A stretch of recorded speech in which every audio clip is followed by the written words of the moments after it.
Without further delay, I do believe one of our sponsor representative, Dacia, is here tonight to join us with Marvelous. So I'd like to have Dacia to make an open remark for this forum. I pass it on to Dacia. Thank you. Hi, Kenneth. Thank you so very much. It really is a pleasure to be here this evening, and I hope you can hear me okay. I'm on my phone. I was having problems with my laptop. So I'm Dacia Hibbert. I'm General Manager for ViV Healthcare Canada, and it really is just an honor to spend this time with you all this evening. Kenneth, you know, it would not be possible without you and a lot of the work for the folks who support you as well. So just a massive thank you, and really thank you for allowing us to be a part of this as well. So I'm really, really looking forward to this evening's discussion. So thank you again.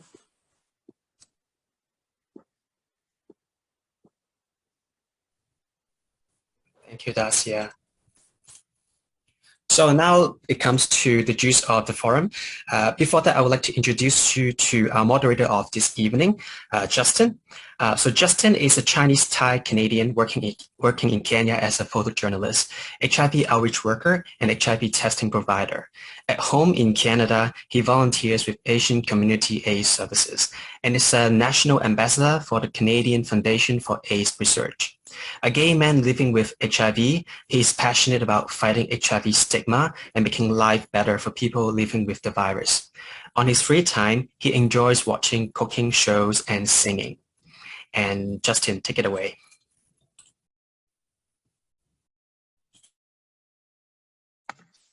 Okay, hello everyone. Thank you for coming to this community forum. And yes, so I just want to introduce our speakers today.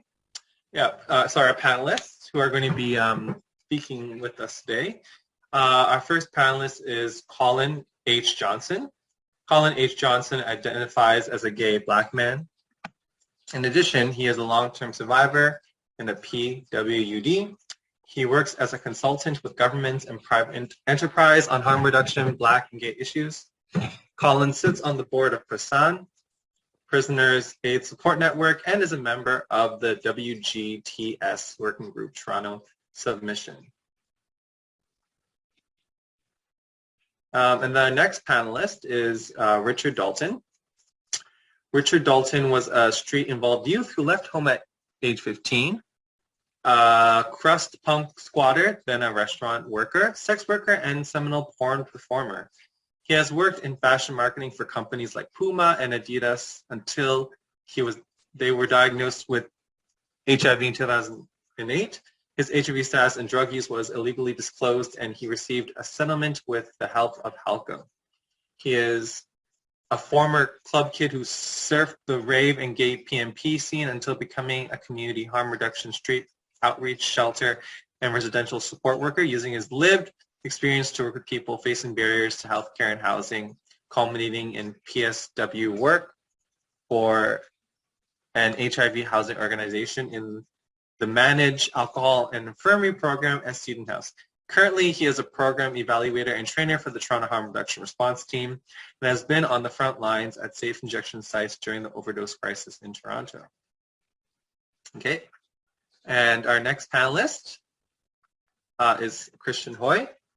Christian Hoy, pronouns he and they, is a queer, PAWS, Asian settler originating from Hong Kong and has lived with HIV since 2003 at the age of 25. For a decade, he was an ACAS staff member, holding various roles, including being the Community Engagement and Ontario Positive Asians Coordinator.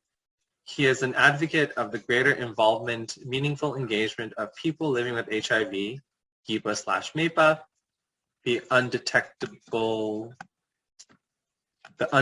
equals untransmissible U equals U campaign, harm reduction, and health equity for BIPOC living with HIV/AIDS. Okay, so yes, so welcome to all of our our panelists. We are thankful that you're here, and so from here we would like to start a panel discussion. Okay, and in this panel discussion, I'll be asking some questions, and you have some time to answer, and then Yeah, and then we might have some time also, as well for some Q&A after. Okay, so thank you for having us. Okay, so I'm not sure which would the speakers like to introduce themselves first or say something before we begin, or?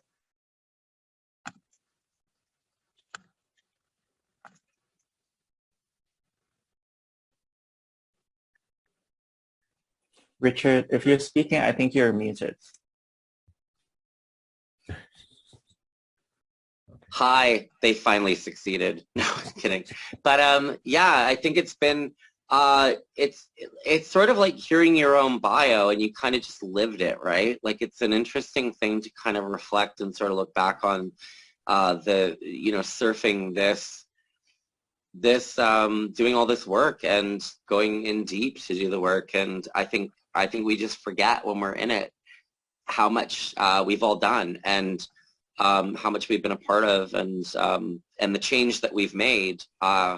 I think when we're caught in the struggle and we're knee deep in the struggle, it's really hard to remember like the changes and the way that we have kind of moved the needle on a lot of things.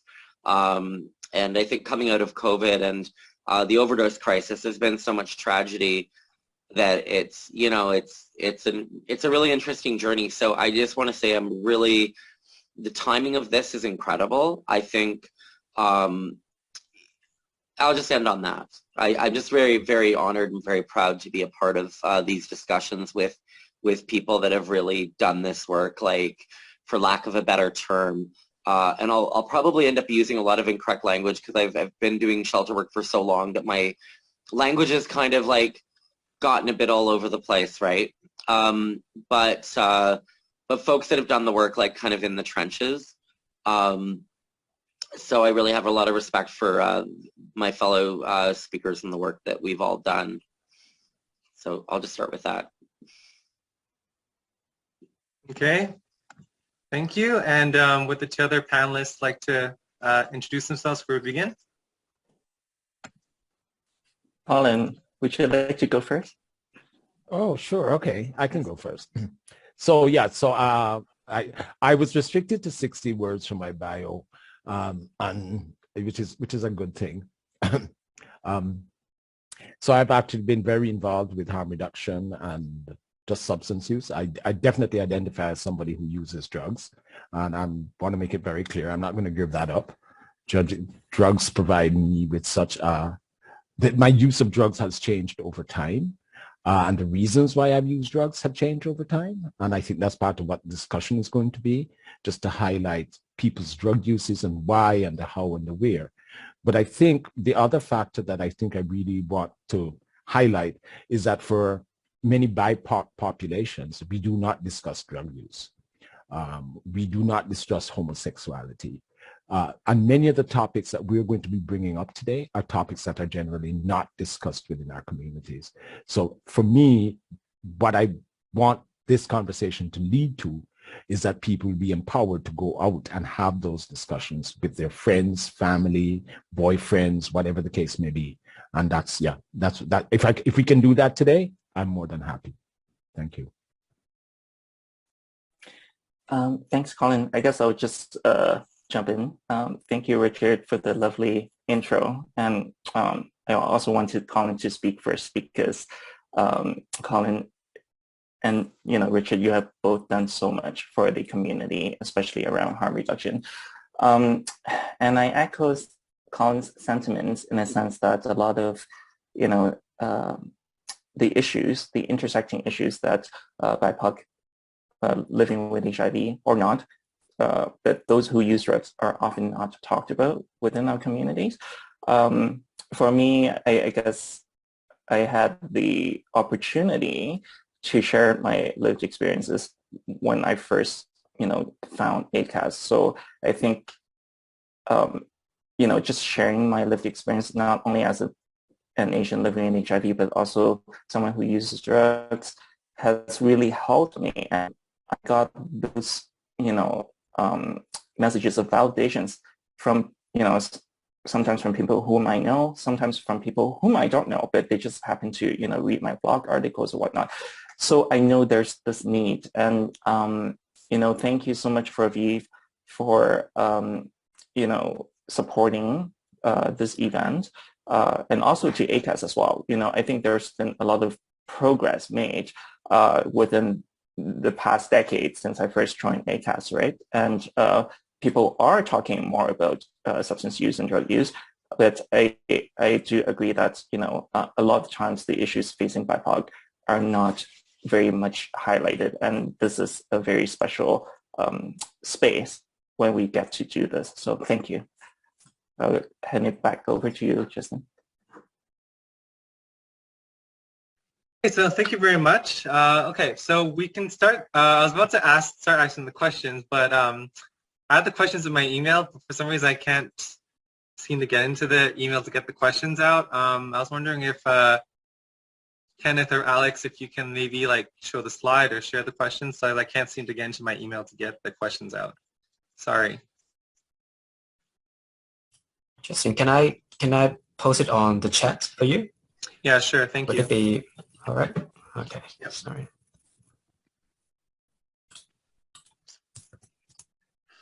Okay, perfect. So, so the first question I'm going to be asking, and again, so we have all these questions in front of us, but we only have around 12 to 15 minutes per question to answer. So I'm asking that as the three panelists, please, if you can, try to keep each of your responses to around 4 to 5 minutes, okay? So the first question that I want to ask are, what are the intersectional needs of PHAs who use drugs? And I don't know who wants to go first.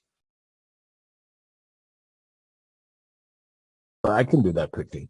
So, Yes. okay, so first of all, let's start with why people use drugs. And I think we need to start there.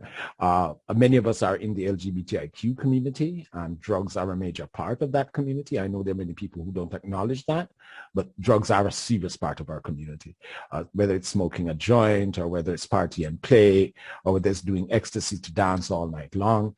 These are parts and parcel of what we use and what we do.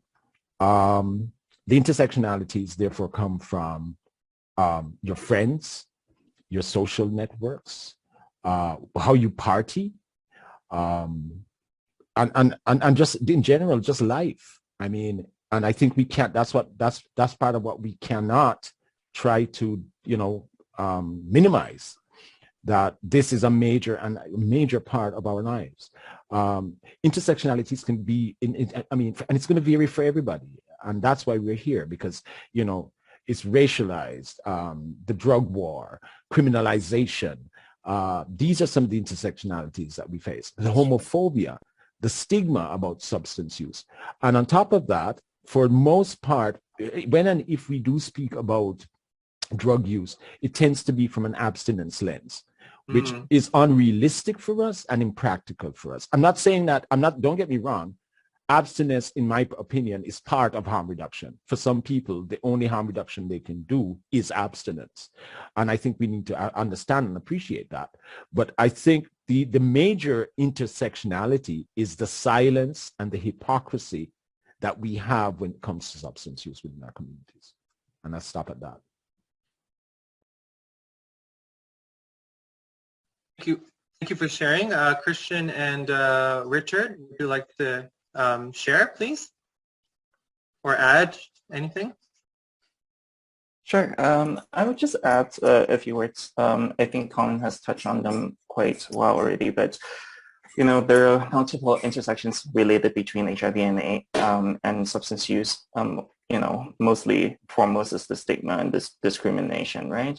And Colin already mentioned about the history of the drug war. So I think many of you who may not know, opiates were actually legal, and at the turn of the last century, and because there was the influx of immigrants to the U.S. And, there was this perception that Asians were opioid users. And then that's how the war on drugs, started. And, today, the majority of people who are incarcerated due to drug offenses in the U.S. are actually racialized. So I think it's very important for folks to actually understand the history and, how history is actually also plays a core of our, intersectional identity as well. So as a BIPOC person, who is living with HIV and who use drugs, I think, just being able to access culturally safe services and needs is very important. During COVID, a lot of these services, as you all know, provisioning has gone online, right? So but then the needs of people who use drugs often, they do need, in-person services. So I have to give kudos to a lot of the frontline harm reduction workers who actually were instrumental in, working with people who use drugs to figure out how can we actually meet the needs of people who use drugs during COVID when they're, public health guidelines to social distance, whatnot. And we do live in opioid overdose crisis right now. And unfortunately, COVID has really, it has exacerbated a lot of the issues that the people who use drugs community face. And, the number of overdoses and deaths have not decreased. So I think this is a very important kind of issue for us to know. And I'll stop there. I don't know if Richard, do you have anything to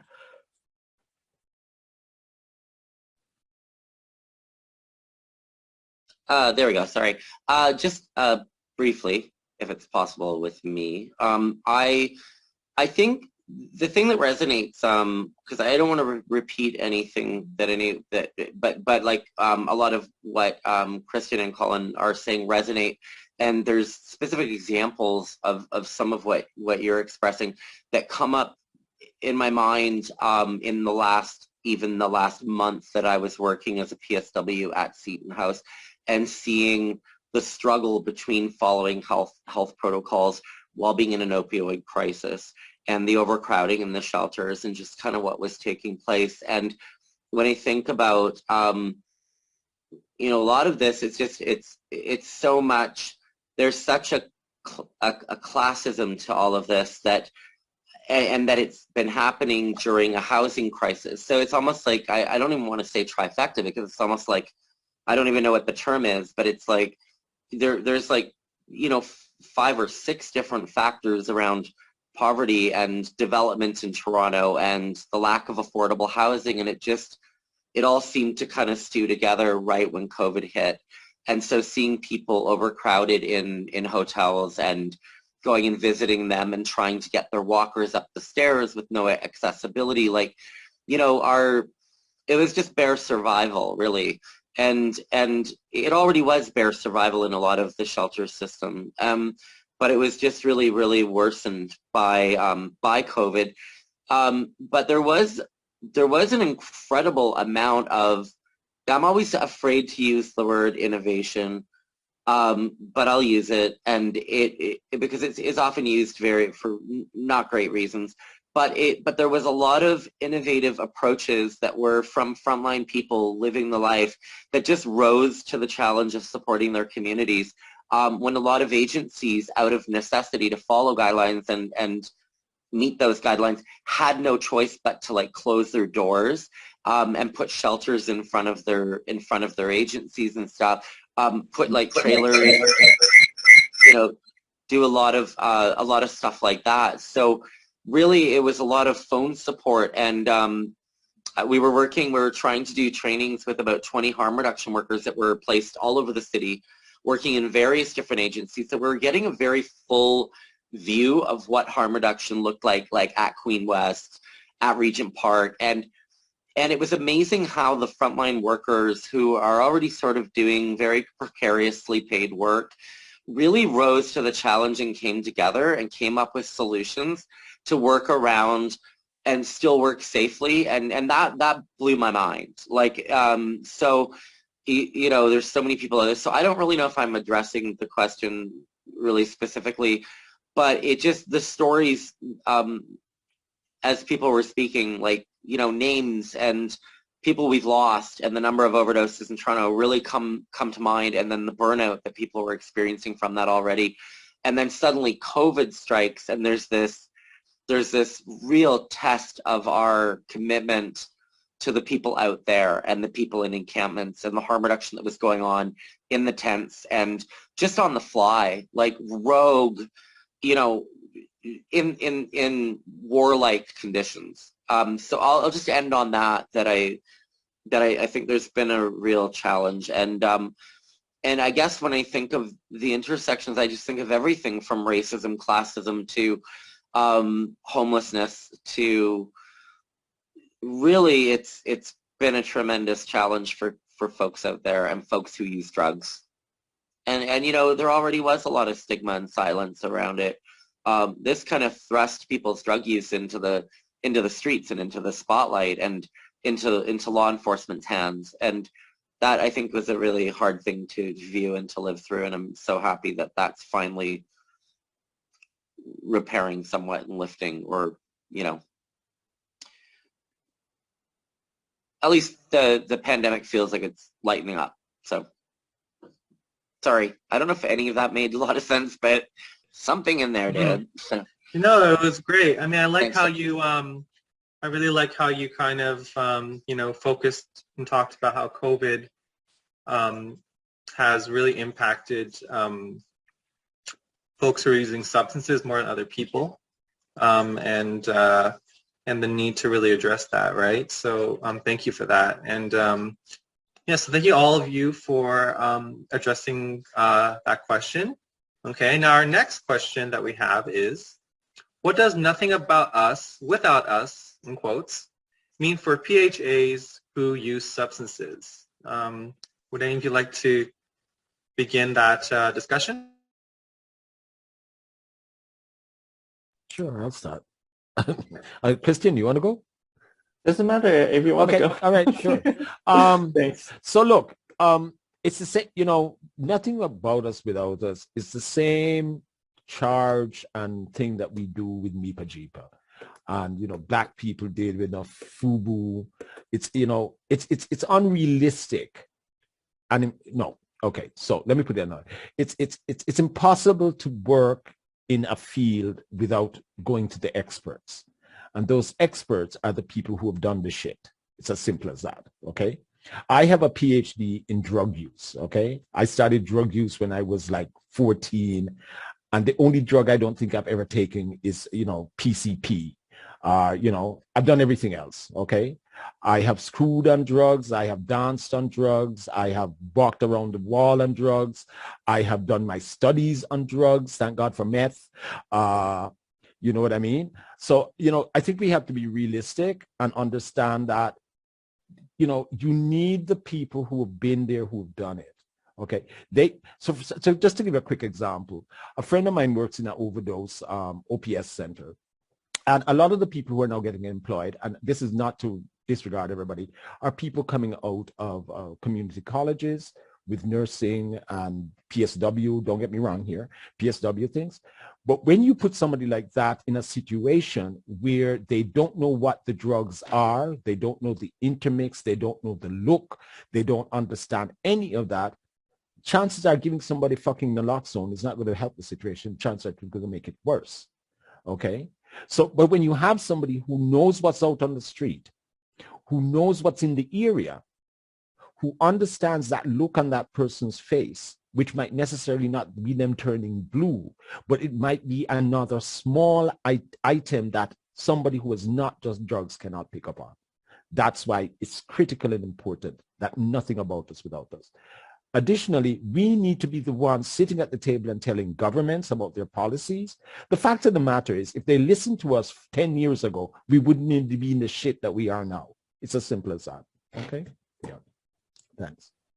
Thank you. And thank you about talking about that, and also like mentioning that, you know, in this work, it's important for people to be working and have lived experience, and that's important. So thank you. I just want to like bring attention to some comments we've had in the chat. Nick Rondinelli just wanted to say shelter workers are angels and humanitarians. Thanks, Richard. And that's very much true. And then Samuel just wanted to say that but they need capacity building. We are at war. It's a crisis, and we cannot rely on them to save lives if they have no training, and that's definitely true. You know, we do need training. So thank you for that, Samuel. Okay, would Christian and Richard like to add to this conversation, please? Yeah, sure. I will just quickly add to the what Colin said about Jipamita.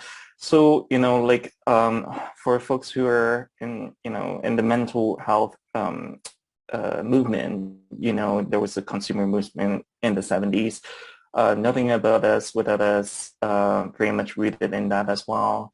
So many similarities between the people who use drugs movement and the HIV movement.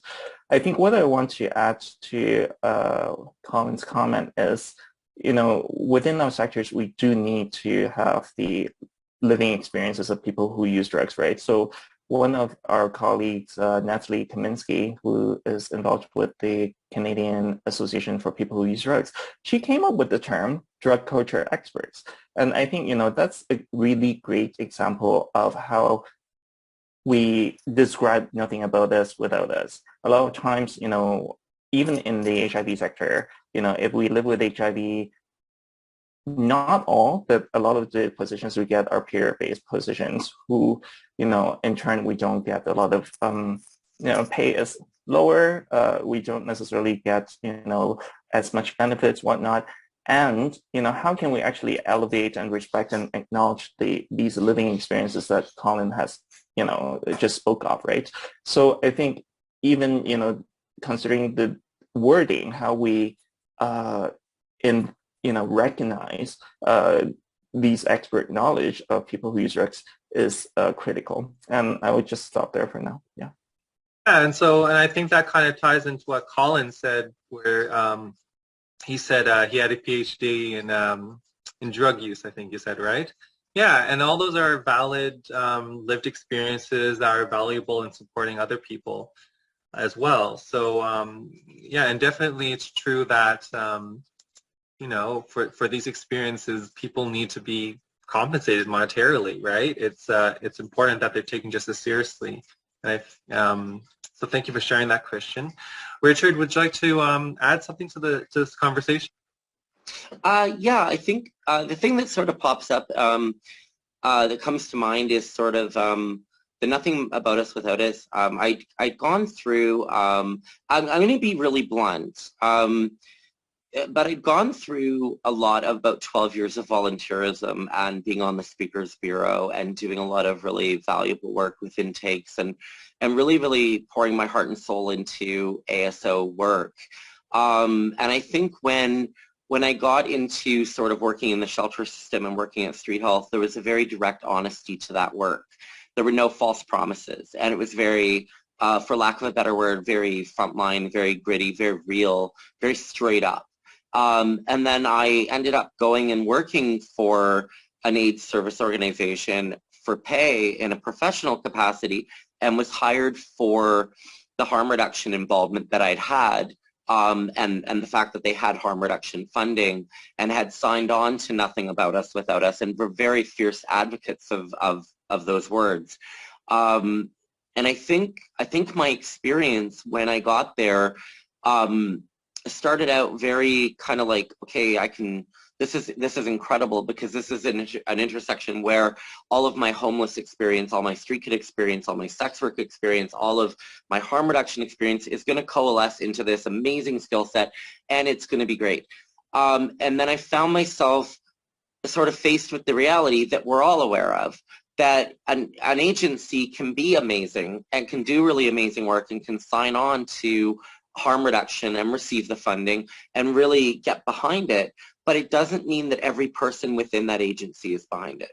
And it doesn't mean that the work that needed to be, that needs to be done to help agencies, you know, understand and grow, and people in various positions that might not be involved in the harm reduction aspect of things to support that work. And so, you know, I for the second time in my life faced a very severe disclosure about injecting crystal methamphetamine from someone in the workplace that had been back in the party scene back in the day, but had sort of taken an abstinence-based approach and sort of like took the approach that, well, I'm doing this work now, but I hate that drug, I hate that culture, I hate how it destroys our community, I hate what it does. And that's all very fair and very valid because that's in their heart and that's their journey. But my drug use was disclosed to all of the wrong people all at once, and it ended in sort of a situation where it was very, and the organization thankfully did address that situation really, really well, but was also in a state of transition. So I sort of, what comes to mind with the nothing about us without us thing is that as we move into working positions and stuff, as people who use drugs, or have used drugs, for some folks, they're doing harm reduction, but now they're sort of not doing as much of one thing or another thing. I really think there's work to be done within agencies around helping that, I don't know, sort of like I'm not sure how to put it, but like when there's an HR department involved and there's performance appraisals involved and you're seen as working with vulnerable people, and I think when your drug use is outed or your prior drug use is outed, I think there can be a lot of at least I faced a lot of sort of suspicion about, well, how competent are you to do that work? How good are your boundaries with that client? Well, that client's using the drug you used to use. Are you triggered? And that's not everyone's experience, and that's not the intention of any agency I've worked for. But that was the reality of how that played out. And I think doing a job like PSW work, I treated that work as sacrosanct, and the building of rapport and the sense of safety that people need to feel. And so I think doing harm reduction work, but also doing PSW work, and then also working with multidisciplinary teams, working with nurses that have a different discipline, a different level of accountability, can take certain risks and not others, and then working with social workers who have a totally different discipline and a different approach. And I think those can become silos. And so I think when you have someone with drug use experience in the mix doing work with people, I think you really have to be careful as organizations that we know what we've signed on for, and we understand the complexities of wearing those different hats, and that we have a lot of trust for the people that have gone the full journey and decided to do that really, really careful work with people, and important work with people, and letting them do it. And yeah, so I don't want to kind of like, oh, I had this job and it was really challenging. It kind of but it was a situation where I did try to unionize my workplace out of a sense of desperation for some workplace standards around this type of stuff. The organization that I worked for since then has been doing exceptionally well, has an amazing leader, and I think is doing incredible work around these issues and around addressing these things. But yeah, it's been challenging. I will end on this, and I won't take up too much time, even though I promised. When I worked for Homes First, I worked at various locations. When I worked at Strawn House, harm reduction was incredible. Sorry.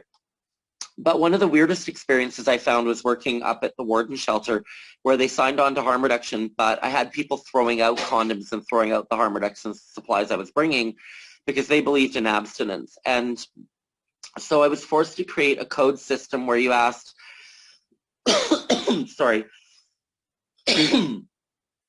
a larger population of women sex workers were at that shelter, and were being banned from the gas station for going in and buying condoms and being in different states of drug use and stuff. So I created a system where you'd ask for a granola bar in order to get a clean pipe or in order to get a condom. And I found myself really shocked that in 2019, after all of this amazing work in the HIV sector, that I was facing this level of resistance to harm reduction, even though I was brought there to do harm reduction. So it's still a mess out there in some places, and there's still tons of work to do. And so, I don't want to be really negative because I've had some great work experiences, But I've had some really shocking work experiences in agencies that signed on and got the funding for harm reduction, but thought that it was just handing out supplies and that was it. Thank you for sharing, Richard. And so I can see that you're really talking about, I think, like a dichotomy between your own experiences and your own support of doing harm reduction, but then at the same time other people not kind of matching that kind of viewpoint and not supporting you, right? And so, you know, and it's really, we're really glad that you kind of went out of your way to find alternate ways of helping people and supporting others. So thank you so much, Richard. So I just want to, so Christian just said in the messages, a good policy resource for organizations who wish to support people who use drugs at the workplace. And there's a link right there. Okay, so if you folks want to copy and paste that and then look at that later, or take a quick look, that's great. Okay, so right now it's 7:45, so we have until 8:15. So we have about 8:15 until we do question and answer. Okay. Sorry, we open up to questions from the audience. Okay, so yeah, so for the next 3 questions, panelists, let's please try to keep it around 10 minutes each. Thank you. For each question, sorry. Okay, so the third question is, why is a peer-led response by drug culture experts important? Would any of you like to begin that discussion? Sure. Yeah, sure. Oh, okay, thank you, Christian. Go ahead, Colin. Kristen. Go ahead. No. All right. So yeah, I think we were kind of already talking about it, you know, around the concept of nothing about us without us. But I just want to maybe raise some examples about why, you know, a peer-led response is really important, perhaps from an intersectional lens, right? So, you know, a lot of times when we talk about harm reduction, we don't necessarily include, you know, the viewpoints of women who use drugs. So, you know, if we can engage in a feminist, you know, approach to harm reduction, the needs of women who use drugs may be very different from men who use drugs. And, you know, that has led to whether women who use drugs feel comfortable enough to, you know, access harm reduction resources or going to safer consumption sites to, you know, use their drugs, right? And in terms of and just say the truth. Because like when I saw them, I was like, I immediately asked you, are they yours? Sorry, Samuel, I think are you muted? No. Sorry, oh, okay. Sorry. Continue, Christian, please. Thank you. Yeah, sure, no problem. And you know, the same is also true for youth who use drugs, right? A lot of times, you know, people who are younger, I guess due to societal kind of values, they feel that, you know, youth and adolescents shouldn't be using drugs. But then the reality is a lot of young people do use drugs.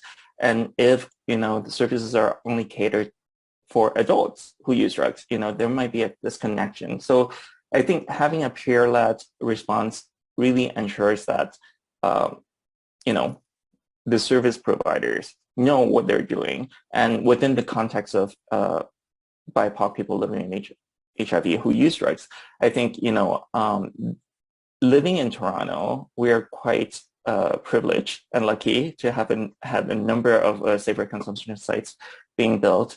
A lot of the services are mainstream.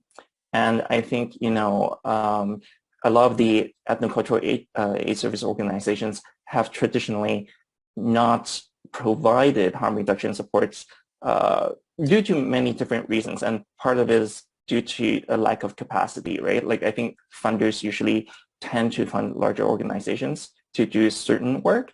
But yet, I think in recent years, funders are starting to recognize that we do need to take on, you know, a broader, diverse approach to how we address, the opioid crisis, or, how to better support people who use drugs from a culturally safe manner. So, for example, the Indigenous community has actually done a very great job in the Toronto area on how to engage in harm reduction. And then I think right now, agencies such as ACAS, we're kind of following the footsteps of Black Cap, and working with other, we'll be working with other agencies to enhance the capacities of staff on how to properly support BIPOC living with HIV who use drugs as well. So it's thank you for sharing. Yeah. All right. So thank you for sharing. I really like how you talked about how basically, in our work with people who use drugs, we can't just put everyone into this one category, umbrella term of people who use substances, right? We need to make sure that we address other needs that are specific to the communities and they're from and how they identify. So thank you. So Colin and Richard, would you like to add to that? And also maybe even cover, maybe touch upon peer-led responses by drug culture experts, but also relate that to PHAs, right? Because, as Christian talked about, we can't just have this one umbrella. Sure. We have to kind of really think about the specific needs of PHAs in this response. So maybe you can touch upon that as well. So Colin, would you like to speak? Sure, yeah. So, okay, I'm going to take a different trend from Christian, and I'm going to say I really don't want to use the word peer.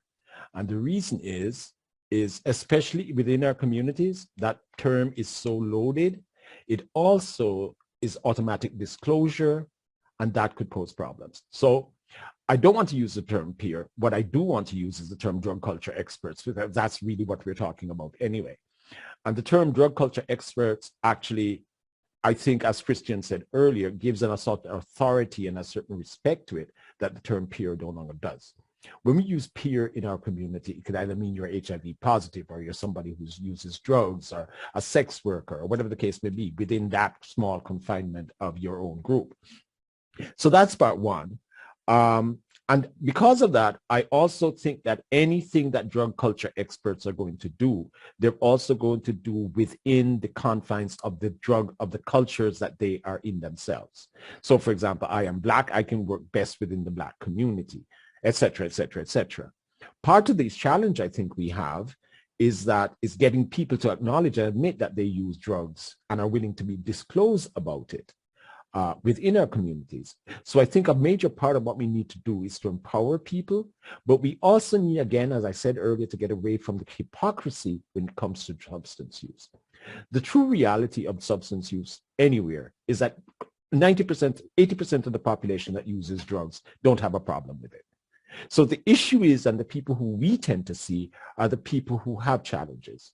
And those challenges are brought about, as we all know, because of those same intersectionalities that could be housing, mental health, poverty, unemployment, homophobia, transphobia, all of that.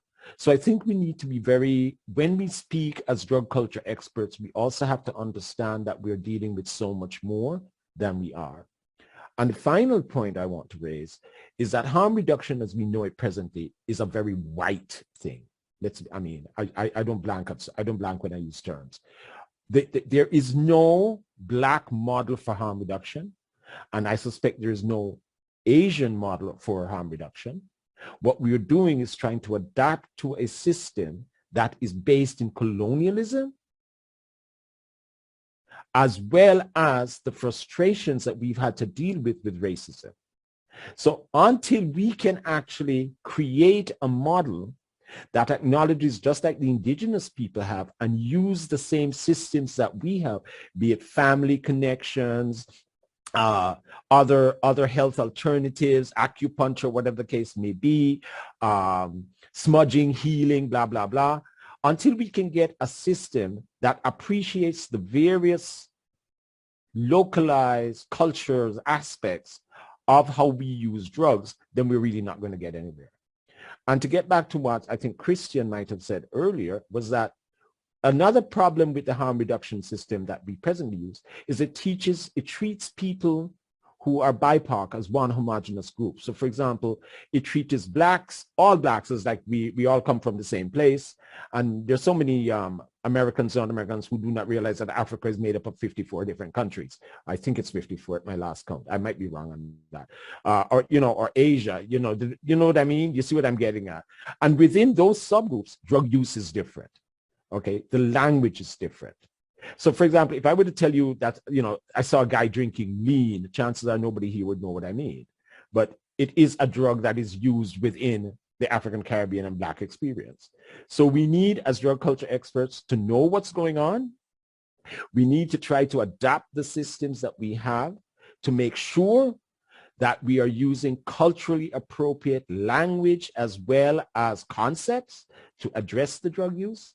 And we also need to change the mentality within those same ASOs so that they themselves become accepting, knowledgeable, and understanding and share those very same policies and concepts of harm reduction, which includes non-judgmentalism, paying people decent money, etc., etc. Thank you. Thank you so much. And for this, let's go to Richard, please. Hi, sorry, I totally, my system crashed out, so sorry I went away.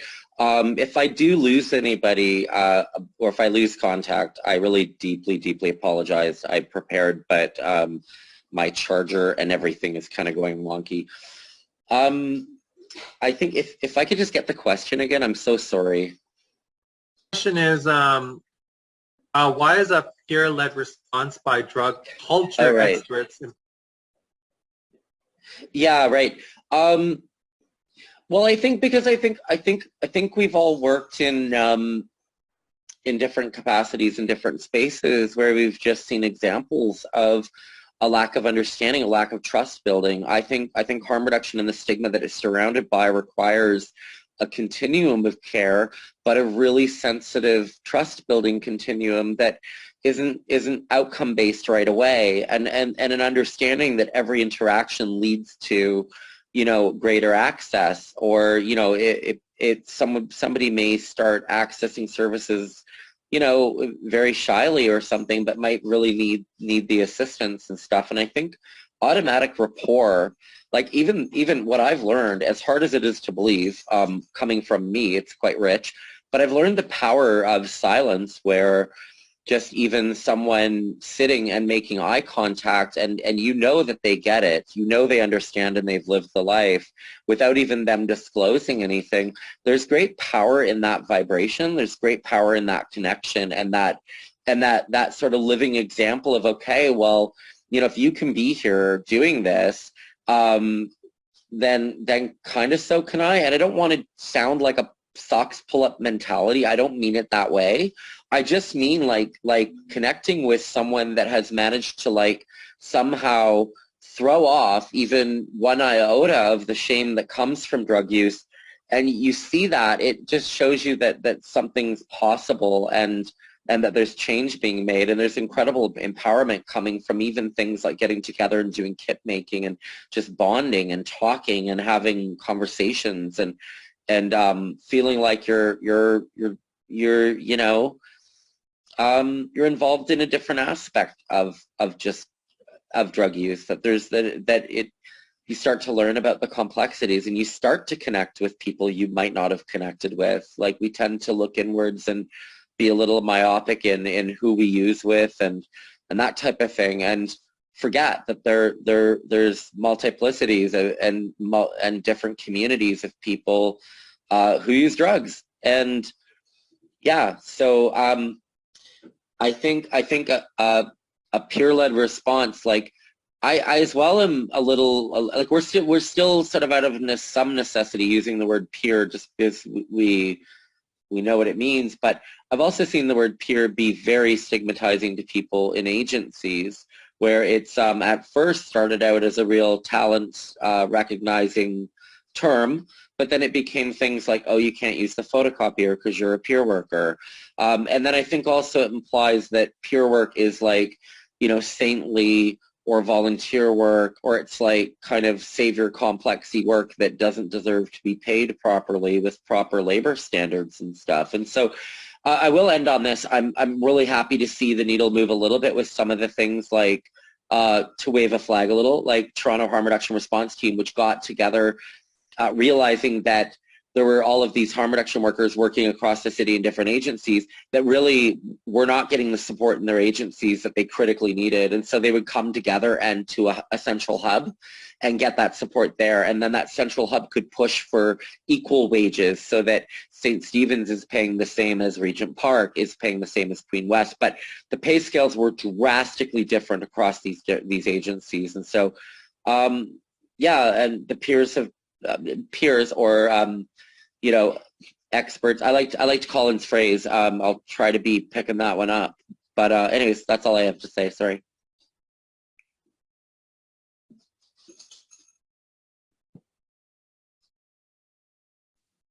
I'm sorry, I was trying to unmute. I couldn't. Having some issues with my computer. Anyways, so thank you for sharing that, Richard. Really appreciate it. So we have two questions, but just so the next question is, how do mainstream versus intercultural harm reduction practice differ? And I'm kind of tempted, just for the sake of time, to skip this question because I feel like we've covered it already. But would any three of you briefly want to add to that? How do mainstream versus intercultural harm reduction practices differ? Anyone want to quickly add one more thing to that, and then we can get to the last question? Sure, I can give you a quick example. Sure, Easily. thank you. Most Black people smoke their drugs. They don't inject, but there's no like inhalation OPS site. So just something as simple as that, you know what I mean? It's not taking into account how people use drugs. It shows a definite lack of cultural humility and cultural awareness. And, you know, and it speaks to that the fact that most of the harm reduction policies in the city of Toronto are white managed, white conceived, without very little understanding of the various methods that are used by other peoples that make up the city of Toronto, which is why you know, I sit on the Toronto working group for this decriminalization, and that is one of the things we're pushing, to ensure that Toronto's model is not like Portugal's or Vancouver's or anybody else's model, because those models have failed to take into account minority substance users. Yeah. Okay, thank you, Colin. And Christian and Richard, do you want to quickly add something to that, or can we go to the last question? Maybe just very quickly to add, yeah. I think, you know, just having worked at PHAs for a number of years, and we know a big portion of our community members, sometimes English is not their first language. You know, there's already enough stigma around, you know, being queer or HIV positive. What I had noticed previously was that even though, you know, within our friendship circle outside of the agency, we often know if someone's using drugs or if they may have, you know, questions and require support. But often, I think the way how the services have been set up and, you know, around how harm reduction is provision is that it has not encouraged, you know, BIPOC folks or POC folks to access culturally relevant services. So it becomes this like vacuum of silence.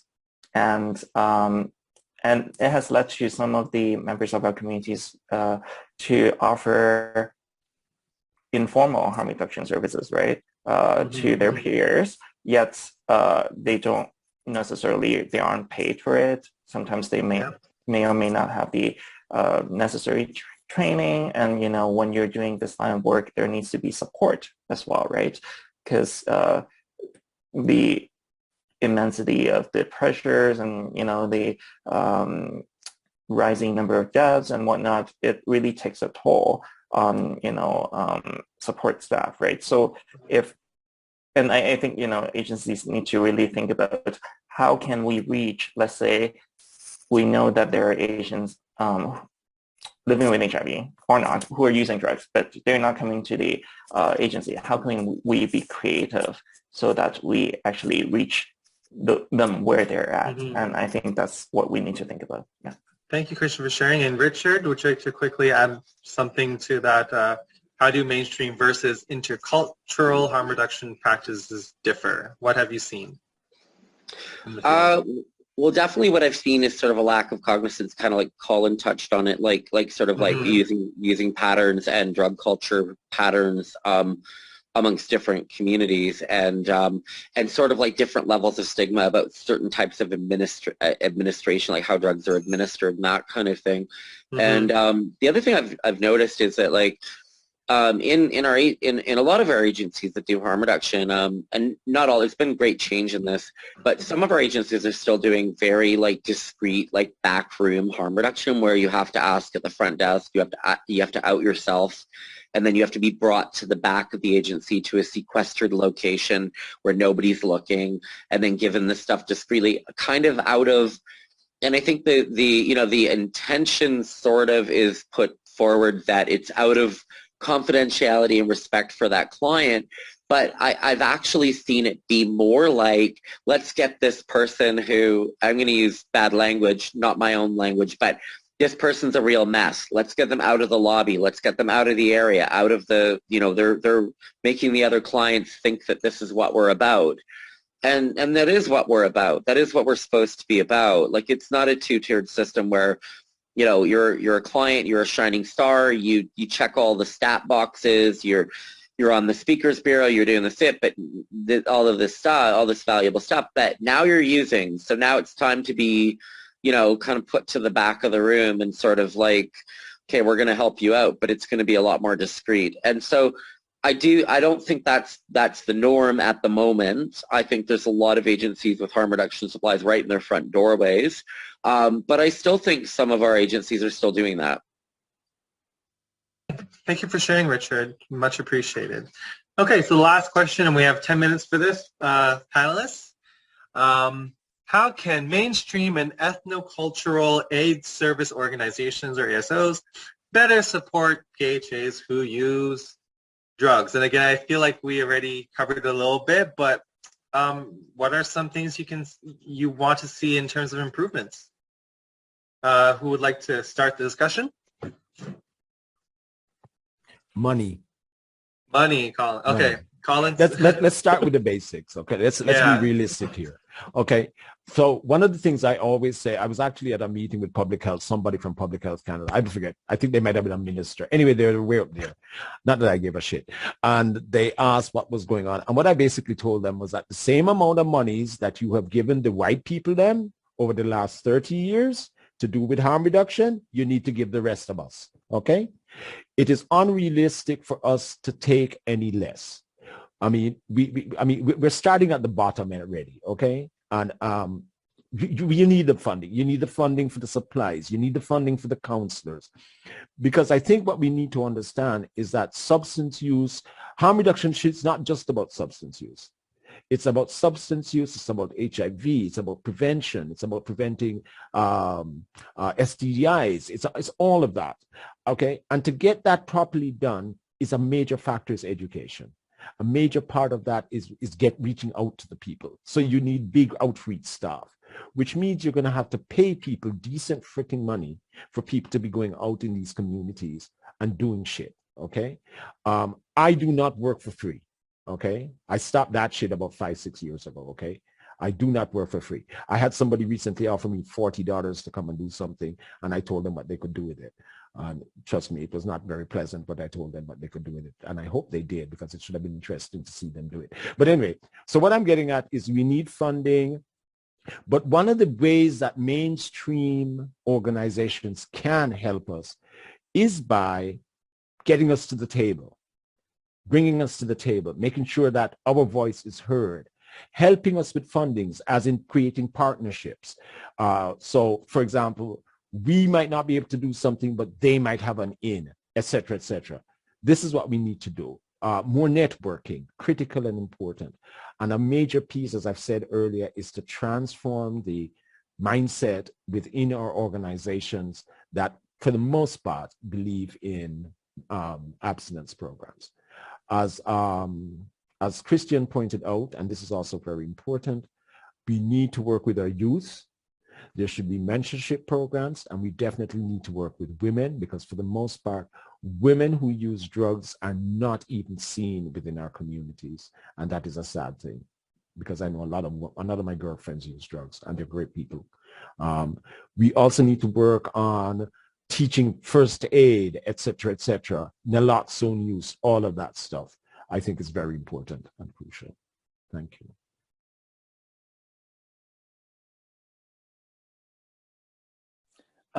Richard, did you want to go? Sure. Okay. Yeah, I think well, I'll be really brief. A few years ago, there were some fellow activist types, and myself, that started Toronto Harm Reduction Workers Union. We partnered with IWW because they seemed the most open to working with drug users. It's sort of, it kind of, I don't want to say failed, because a lot of good came out of it, and I think it definitely laid the groundwork for future work that other people did. But it tended to be a little too academic in the meetings and stuff, and it was like, and I think we really reflected on the fact that we were trying to bring as many drug users to the table and people that were drug experts that were out there doing this work to the table, but we were sort of creating this very academic, very union-like meeting environment that was high threshold. And so I think things like that, like having spaces and stuff like that are accommodating, can be a start. But it really kind of, it really opened my eyes to how precarious the work is, and what Colin is saying is so refreshing and adamant, and kind of feeds my soul quite a bit, because I think there's been a real, not always a deliberate disservice, but a very deep, a high respect for the lived experience and the expertise and the ability to build rapport with people so quickly and reach deeper into communities. But the pay has not followed, and the work conditions have not followed. And I think when you get people on the front line that are dealing with overdoses and stuff like that, with a lack of access to the sick days, to, time off, to closing the office door and taking 10 minutes to regroup before you go back out and help 20 people. And, I come back to like a job that I did that was on the front lines, that was at a front desk job, and there was a 1 hour break a day, but there was trauma after trauma after trauma coming through the front door, and at Sherburne and Dundas, and just people that had just been assaulted, people that I won't go on, because a lot of it was upsetting, and there being maybe 10-15 minutes to like get them referred to where they needed to go, if that was even available. But there was never really a lot of debrief. There was never a lot of, and I saw my coworkers that were in full-time benefit package positions, have a moment, and a stressful moment, and be able to take a stress day off the next day. And so I think that landscape, there is work being done there, but I think we have to be really adamant about understanding that this work doesn't come easily. The work comes with trauma. It comes with a lot of loss. Breakaway recently received funding to do an absolutely incredible ongoing series of support group type settings, healing evenings. I can't remember what they've landed on for the name, but just listening to what they were putting together was absolutely incredible and long overdue, because I think there were so many people that lost so many people and got really harmed by the work they were doing, because the agencies didn't really know how to support people doing that work, I guess, and then at other times sort of took it for granted that, well, they're lucky enough to get a 4-hour shift, or were they lucky enough to be tolerated to be able to work when they're sort of coming down from the next day. Like there was a lot of, the word charity came into it a lot, and it's not charitable to employ people doing that kind of hard work. It's something we should be doing, and it's not charity. It's hard-earned work and hard-earned dollars, and I think we really have to put our money where our mouth is. And I think I think that's one Or of the fight things I to be think able to do it. Sorry. Oh, and sorry, I'm muting. Sorry. Right. So I think one of the themes, I think, Richard, that you're really kind of stressing upon, which I think Colin has already talked about too, along Christian, is just like the idea that that often academia and college and university is kind of looked upon as more important knowledge and skills than actual lived experience in this field. And I think what I'm hearing from you is that we really got to have a much better sense of respect for people who have lived it, right? And who might not have that degree or diploma or access to it, but their life experiences are just as valid, right? Yeah.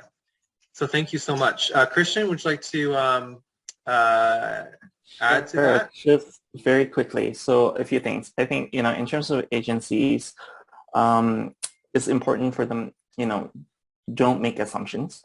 Because a lot of times I think, agencies might be, whether they're experienced in doing harm reduction work or they're just starting to, they really need to fully engage drug culture experts from the beginning.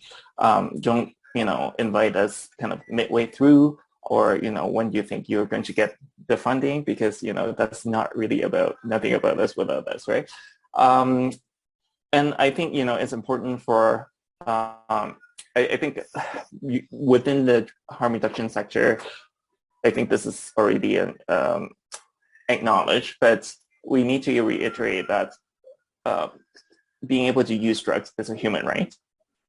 There's so much stigma around this about substance use, but there are so many different reasons why people are using drugs. And for example, ACAS used to do hepatitis C outreach to migrant workers. And a lot of the migrant workers, they work on farms, long hours, they were using stimulants, but maybe not using safely in those, situations. So they were predisposed to, contracting hepatitis C. So I think, we need to really treat substance use as a human right issue and also a health issue as well, right? But not from an approach where, we're forcing people to get into drug treatment centers, because that's not, respecting the self-determination of the individuals. Yeah, and I think Richard already kind of said it, just being able to, for organizations to address the persistent trauma and multiple losses that actually take place within the sector. So if organizations can continue to advocate for safe supply and the criminalization of drug use, that would be the end goal. Thanks. Okay, so thank you so much. Can we all have a round of applause for our panelists for talking? That was amazing. We learned a lot from you. So now we get to the section of our forum, which is we're going to open the floor up to the audience to ask questions. So we're going to do that for about 10 minutes, I believe, because we still have the raffle game thing to do for the last 5 minutes. So if you'd like to ask a question, just maybe raise your hand or write your question in the chat, and then we'll get to that, okay? And if you have a question for a specific panelist, please let us know, okay? So anyone who have any questions?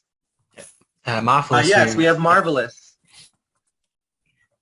Thank you so much for the refreshing discussions and candid discussions, and also holding us accountable. And I like that. And I just wanted to clarify why I put the question about alcohol, because and some of you know I've been working in the HIV sector, and the big issue is especially for the HCB population, but it's not just the HCB population.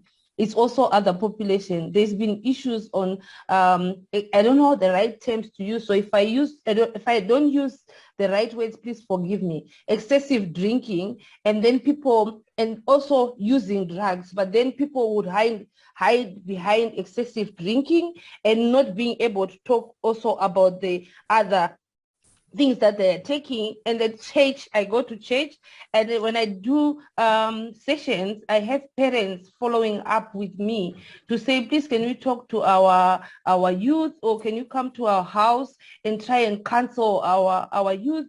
We don't know whether they're drinking, we don't know if they're taking alcohol, but they're staying in their room, they're not coming out of the room, and because of stigma, they feel like they're shy and do not want to talk about it in the church or even in the community. That's why I wanted to find out whether it also falls under harm reduction, or is it with the grants that you are getting, are you also including alcohol, or is just specific to other drugs that you were mentioning? Thanks. Someone like to answer that question? So Marvelous. Yeah, so there definitely is a major issue when it comes to alcohol within the African, Caribbean, and Black communities. The overall rates in the last thing I saw where they did a surveys of schools, overall alcohol drinking was going up among youth. But also the use of benzos and what was the other thing? I forget what the other thing was. But we do try to include alcohol, although it is not traditionally listed as part of the work. But this is what I was getting at, that we need to make our harm reduction responses tuned to the communities that we do, what we are using it. For example, alcohol is not a big thing within the white population per se. When it comes to, quote, drug use, because it tends to be legal and they go on their binges. Within our communities, it's a major factor. So we need to add that subsection to how we look at substance use, because the other factor with alcohol is that, it relaxes people's, ideas. It makes you more open to think, and that might be the first time you get introduced to drugs. So you're right. We do need to incorporate that within an African, Caribbean, and Black harm reduction model. Definitely. Yeah. I hope that answers your question. And if you need help with that, I've sent you my email. You can call me and we can set something up. Okay? Okay. Thank you. Thank you so much. So in our chat, Alejandro wanted to add something. I would like to say that it's not great to live in the closet. And I think that to have spaces where we're more encouraged to speak about the lived experiences can help make changes on how we address drug use. Thank you. So the second question, and I think this probably will be the last question of the night, is from Samuel. Would you like to ask your question, please? Unless there's someone else who wants to ask the question, I could ask it at a different time. Was there anyone else raising their hands? No? I think we're all ears for you, Samuel. Okay. So, beautiful.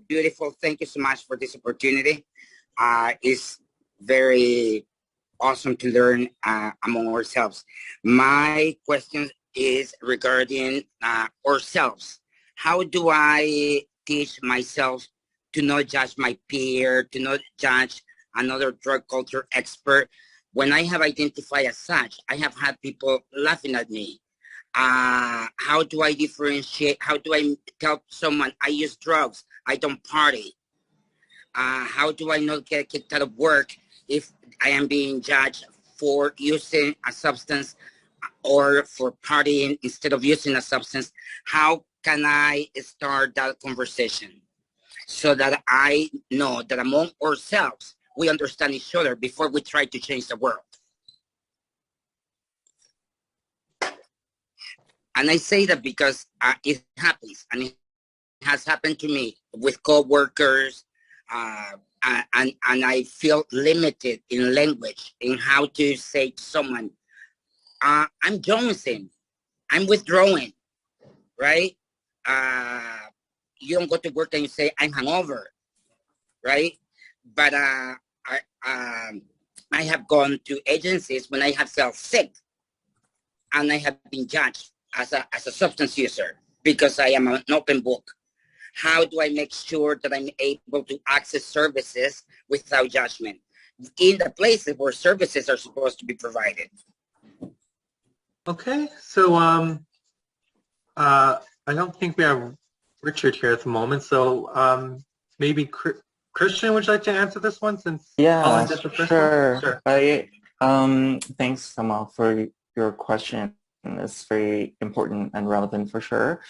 Earlier on in the chat, I shared one resource that is meant for organizations, and I think it actually really touches on your point in terms of how do organizations support, people living in HIV or, just people who use drugs within a setting, because we actually are often not treated as who we are as a whole person. There's expectations about if you're working as a staff or if you're working as, a peer or a drug culture expert. There's expectations of how we're supposed to be behaving. That's there's a bit of a string attached, so to speak. So I think the resource I shared is actually a policy manual template. And I think it's also good for us to read the document too, because it really try to make some room and, highlight how organizations actually need to recognize people who use drugs as who we are, the whole package. So if you want us to be part of your response, which is what you need to do as organizations, you need to also, take into full consideration of our better days, our not so bad, good days, and be able to treat us with respect always. I don't know if Colin has something to add to that. But. You know what? I'm going to be honest with you. It is a major issue, but part of what you should be getting them to do is to start working on a policy for hiring and dealing with people who use drugs. So for example, nobody has a problem if somebody walks in after Friday, out on Monday and says, oh my God, I have a really bad hangover. That's not a problem in this society. But if you come in, like you just said, Samuel, and say, I'm not feeling well, then that does change the diagram. What I tend to do is to just point out to them that, yeah, that hangover is the same shit I'm going through because I can't get my drugs. I also point out to them that the hypocrisy of what they don't get is that they have a safe supply with their alcohol. They know what they're getting every time when they go and buy booze. It's the same 40% shit. Your beer is 12%. It was made in a specific way. They go to supervised consumption sites. I call them bars. They don't.